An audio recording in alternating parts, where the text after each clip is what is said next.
vivência própria de início que as autoridades públicas não se armaram ou se organizaram de forma preventiva à chegada do vírus. Nós tínhamos, obviamente, aí uma proteção territorial, né, advinda aí dessa distância que o Brasil estava territorial, né, do local de início da pandemia, de disseminação da pandemia. Todavia, infelizmente, chegou aos nossos solos, né, e nós tivemos que enfrentar essa pandemia. Então, seria possível que o governo tivesse desenvolvido algum tipo de sistema preventivo, né, de precaução à chegada do vírus, né, como determina a nossa Constituição Federal. Todavia, não foi esse o sistema, não foi essa a posição adotada. Então, a gente vai abordar de forma mais clara e específica o porquê desses conflitos, né, que hoje nós estamos vivendo e também quais são as respostas que o nosso sistema jurídico pode dar para essa situação e tem dado para essa situação.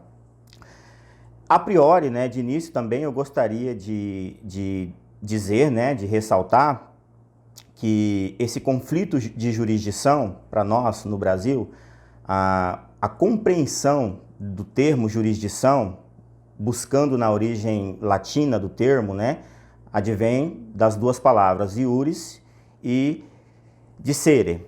Jurisdição, então, de forma bastante simples e objetiva, significa dizer o direito. E quando eu estudo, eu procuro descobrir a que eu me refiro quando eu trato de conflito de jurisdição, eu estou buscando, então, uma resposta para em quem reside o poder ou a legalidade, né, a titularidade para dizer o direito em relação a determinado assunto. No caso, o Covid-19 e as ações de proteção e de controle ao Covid-19. Eu estou afirmando, então, que há no Brasil um conflito sobre quem deve dizer o direito em relação a essa matéria especificamente. Esse conflito ele se manifesta quando os poderes entre si começam a divergirem-se em relação às ações que devem ser adotadas, né? Então, pontuando, jurisdição é justamente dizer o direito. A quem compete a titularidade, a legitimidade para dizer o direito em relação à questão ou às questões relacionadas ao Covid-19. Isso sob aspecto administrativo, legislativo, judicial, mas principalmente manifestado na administração pública, né, no poder executivo, em todas as esferas. E aí também é importante nós entendermos, em relação à jurisdição e a quem compete, a quem deve dizer o direito, que nós estamos falando de saúde, né? Um direito no Brasil resguardado pela Carta Magna, Constituição de 1988, a nossa considerada Constituição Cidadã, que é o texto dispositivo máximo que resguarda no artigo 194 as questões relacionadas à Seguridade Social. E essa Seguridade Social no Brasil, ela se subdivide dentro do texto constitucional, no caput do artigo 194, nos direitos à saúde, à previdência e à assistência social. Especificamente em relação à saúde, que é o objeto de estudo mais aprofundado para nós aqui, o que mais nos interessa nessa conversa, a Constituição Federal determina, então, que é um direito de todos e um dever do Estado promover o direito à saúde a todos os seus cidadãos.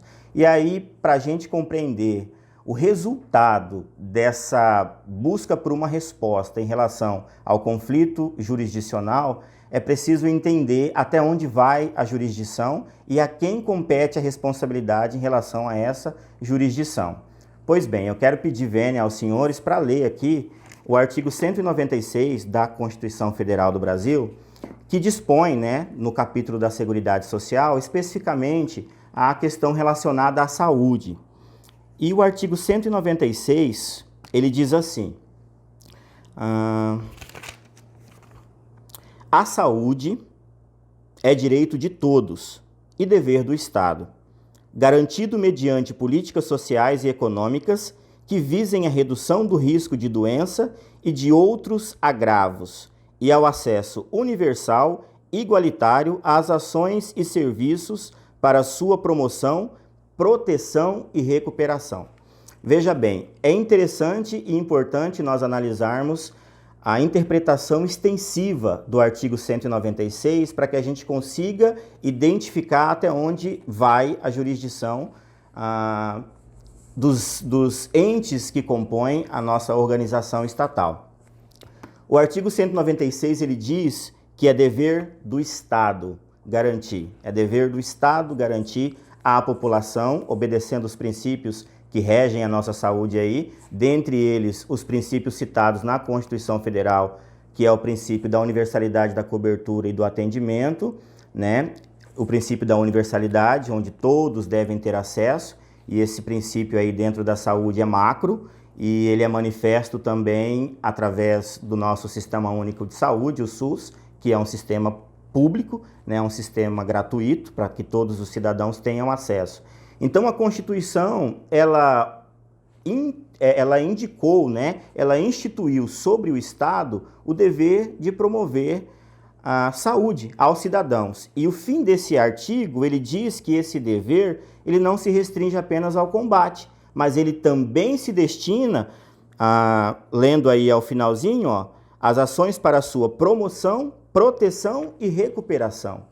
Então, se eu interpreto o artigo 196 da Constituição Federal do Brasil, quando diz que o Estado tem o dever de promover, né, também de forma preventiva, direito à saúde a todos os meus cidadãos, de maneira a evitar, né, o que diz o meio lá do artigo, de maneira a evitar ou reduzir o risco de doença, eu estou diante de uma determinação constitucional, objetiva, clara e direta, né, diante da ameaça da pandemia do Covid-19, onde os nossos governantes têm o dever constitucional de adotarem medidas preventivas, né? Infelizmente, essas medidas no Brasil, elas não foram adotadas, ou se foram adotadas de maneira bastante tímidas, bastante resumidas. Então, nós compreendemos que no Brasil, jurisdição é dizer o direito e que há um conflito entre quem deve dizer o direito. Nós tivemos, no início da pandemia, a política do laissez-faire, laissez-passer, né? Aquela política de vamos deixar até que o problema chegue, aí nós vamos enfrentar esse problema. Diante disso, né, diante da ocorrência maior do problema, diante da evidência e dos contágios, do aumento da curva de contaminação, inúmeras ações começaram a ser adotadas pelos poderes, né, principalmente pelo Poder Executivo, mas em todas as esferas de governo, estadual, municipal, federal, de maneira contradicente, né, onde por muitas vezes uma norma municipal feria uma norma federal, que feria uma norma estadual, enfim, gerando aí esse grande conflito, tá? Entendemos também, então, que quando nós lemos o artigo 196 da Constituição, que prevê e estabelece o dever do Estado de promover saúde, ele estabelece esse dever de forma preventiva e de forma também a combater e a erradicar essa saúde, né? Ou seja, deveria haver, portanto, uma postura administrativa do governo de maneira a cumprir essa previsão legal.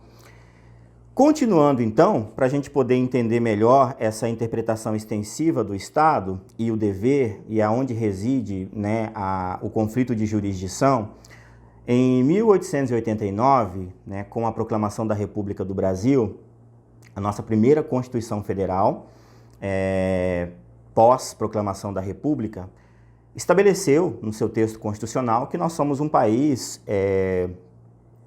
que utiliza o sistema federativo, né? Nós somos um país federativo. Por isso, nós temos uma Constituição da República Federativa do Brasil.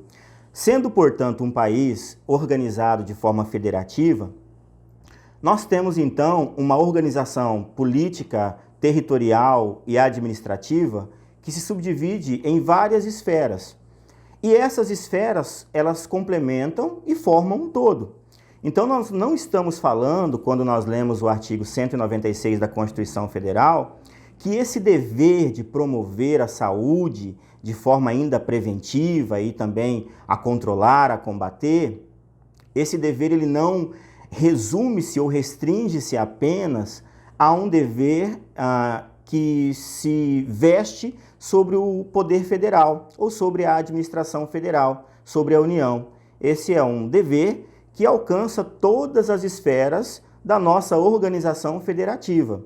Ou seja, nosso país é composto de forma administrativa, política e territorial pela União, pelos estados, né, que para a Argentina seriam aí as províncias, pelos municípios e pelo Distrito Federal. Então exige-se e espera-se que todos os entes federativos trabalhem de forma harmônica, de maneira a produzir a saúde ao cidadão e agora, diante do Covid-19, de maneira a promover essa proteção do cidadão. Então eu estou falando que há um desentendimento, há um conflito de jurisdição